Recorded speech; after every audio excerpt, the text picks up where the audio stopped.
En esta ocasión resolveremos un ejercicio que involucra una rotación y traslación de manera simultánea, efectuándose para un sistema conformado por dos masas idénticas unidas a través de una barra de longitud L, que también debe ser rígida, y las cuales comienzan a rotar a través de un pivote que se encuentra justamente en el centro de masa del sistema. La longitud de la barra, como se puede ver en la figura, es de longitud L, y entonces la distancia que hay de cada una de las masas al centro de masa es de L sobre 2.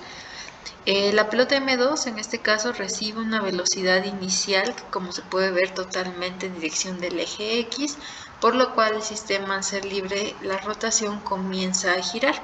Un instante después de que se empiece la rotación, se quita el pivote, provocando así que el sistema ahora comience tanto a rotar como a caer verticalmente. El ejercicio nos pide revisar algunas cuestiones de la cinemática del sistema. Por ejemplo, el punto número 1, que dice qué movimientos describe el sistema, y podemos asumir que describe una rotación y traslación de tipo vertical, en particular una caída libre.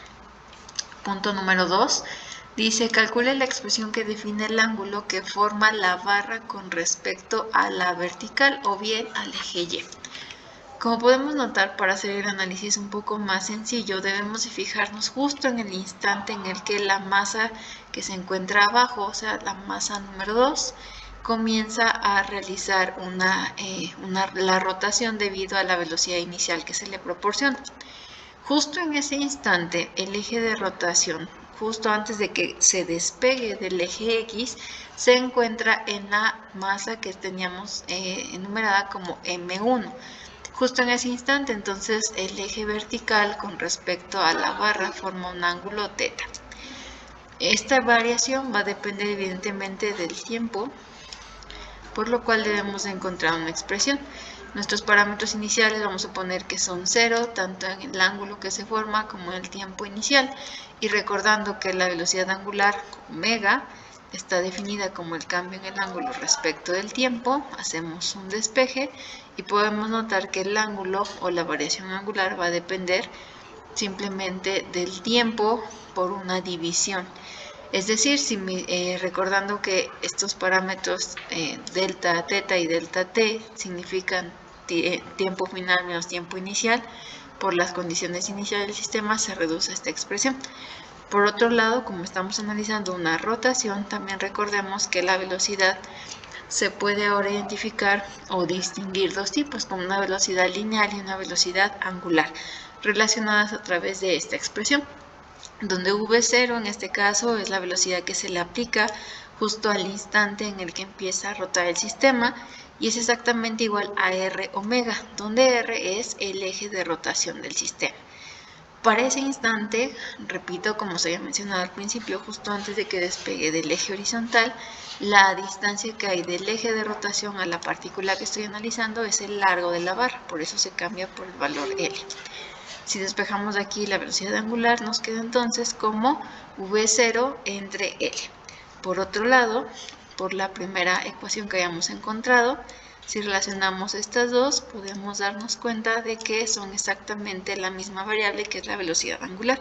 Las igualamos y realizamos el despeje del ángulo para obtener nuestra primera ecuación, que le vamos a llamar número 3. Con eso queda resuelto el punto número 2. El punto número 3 en este ejercicio nos pide determinar la velocidad vertical del centro de masa en función del tiempo. Si nos damos cuenta, el sistema, a pesar de que esté rotando, el sistema, al estar cayendo, el único punto que describe justamente una trayectoria vertical con aceleración constante es precisamente el centro de masa del sistema, por lo cual, aunque esté rotando, el centro de masa no percibe la rotación, describiendo así una trayectoria totalmente lineal con una aceleración igual a menos g. Y entonces describe su velocidad, una ecuación, como si estuviera el sistema totalmente en caída libre y con una velocidad inicial igual a 0. El punto número 4 nos pide encontrar una expresión ahora para la velocidad vertical de la masa 2 en función del tiempo. Y además se menciona que hay que considerarla como una partícula, es decir, hay que omitir que tiene un volumen al igual que la otra partícula, o la masa 1. Como podemos notar en este caso, el sistema, una vez que ya fue analizado justo en el primer instante, cuando es recibida la velocidad inicial, cuando se despega del eje X, ahora sí ese movimiento circular, está describiendo, perdón, un movimiento circular cada una de las partículas, y además ahora sí ya empieza a caer el sistema.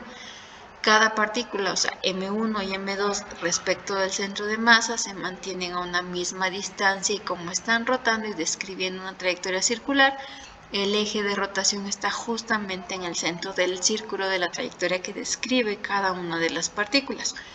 Es decir, la distancia sigue siendo ahora la mitad de la longitud de la barra.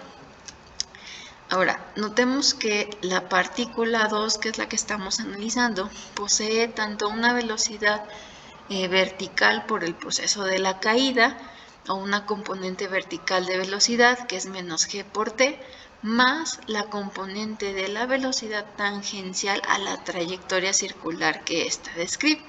¿Qué quiere decir esto? Que entonces la partícula que estamos analizando tiene un vector de velocidad conformado por dos componentes, una en X y una en Y. La componente que podemos ahora analizar, o que debemos analizar por separado, es aquella componente que no depende directamente de la caída, es decir, esta velocidad tangencial. Si este es el vector de velocidad tangencial, el ángulo que está aquí describiéndose es exactamente el mismo que calculamos previamente. Por lo tanto, la componente vertical va a ser v seno de teta, y la componente horizontal simplemente va a ser v, le vamos a llamar en este caso v en x. Esta componente vertical es la que nos interesa, porque justamente la pregunta dice solamente hay que analizar esta, la componente horizontal la vamos a dejar por un momento.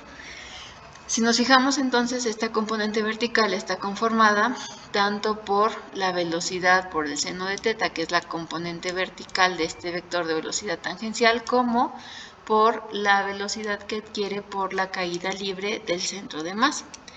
Ahora, otra cosa que es importante notar es que esta velocidad que tenemos aquí posee una magnitud igual a velocidad inicial sobre 2, ya que el eje de rotación ahora va medido respecto del centro, y esta distancia tiene ese valor.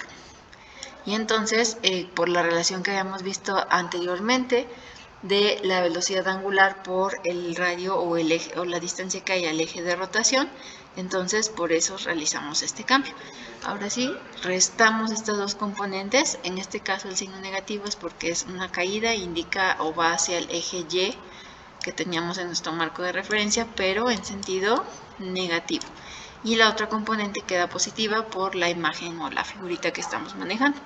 Y entonces la componente vertical está conformada por velocidad inicial sobre 2 por el seno del ángulo, que en este caso el ángulo, ahora sustituimos este valor de teta por el que encontramos previamente, B0 por T entre L, que está en la ecuación número 3.